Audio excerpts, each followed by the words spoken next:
नेमकं अझोलाचं उत्पादन घ्यायचं कसं आज आपण ते बघूया।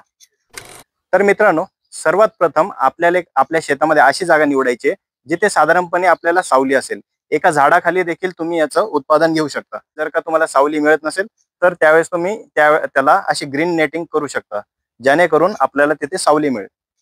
तर झाडाखाली आपण त्या ठिकाणी एक पानकापड आणायचं आहे काळ्या रंगाचं। साधारण मार्केटमध्ये तुम्हाला 20 बाय 10 फूट किंवा वेगवेगळ्या आकाराचे मिळतात। तर तुम्ही यामधलं कुठल्याही प्रकारचं पानकापड घेऊ शकता। आणि अट एकच आहे की आपल्याला ते पानकापड जे आहे तर ते जवळजवळ अर्धा ते 1 फुटापर्यंत आपल्याला त्याची खोली करायची आहे। त्या हिशोबाने आपण त्याला रचून घ्यायचंय। त्यानंतर शेण जे आहे ते 2 ते 3 टोपले साधारणपणे ताजं शेण जे आहे ते गुरांचं टाकायचं आहे। त्यामध्ये आपल्याला झाडाखाली असणारी अगदी सुपीक अशी माती 2 ते 3 टोपले त्यामध्ये टाकायची आहे। आणि नंतर त्यामध्ये आपल्याला अर्धा फुटापर्यंत त्यामध्ये पाणी सोडायचं आहे। एकदा हे पाणी सोडल्यानंतर मित्रांनो, आपल्याला त्यावरती हे जे आपण अझोलाचं जे आपण हे बीज आहे तर हे आपण कुठेही मार्केटमध्ये आपल्याला उपलब्ध होऊन जाईल किंवा कृषी विद्यापीठामध्ये आपल्याला हे उपलब्ध आहे।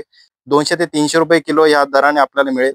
हे साधारणपणे 1 ते 1.5 किलो आपण आणायचं आहे आणि आपल्या त्या स्ट्रक्चरमध्ये सोडायचं आहे।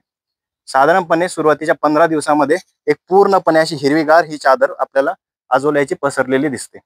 आणि त्यानंतर तुम्ही याला आपल्या गुरांना रोज 1 टोपलं 2 टोपलं काढून रोज खाऊ घालू शकतात।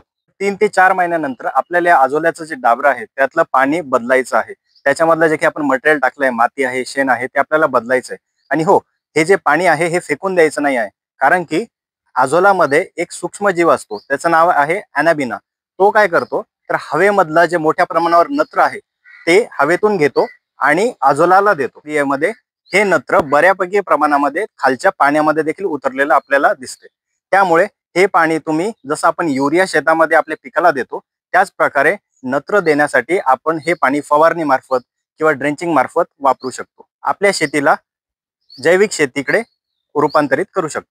या अझोला आपल्याला प्रोडक्शन करण्यासाठी नेमकं खर्च काय येतो तर साधारणपणे फक्त 2 रुपये प्रति किलो याचा आपल्याला जो खर्च आहे तो पडत असतो। मित्रांनो, अशीच अगदी विज्ञानपूर्ण जी शेतीची माहिती आहे ती जाणून घेण्यासाठी आम्ही भूमिपुत्र चॅनलला फॉलो करा आणि नक्की शेअर करा।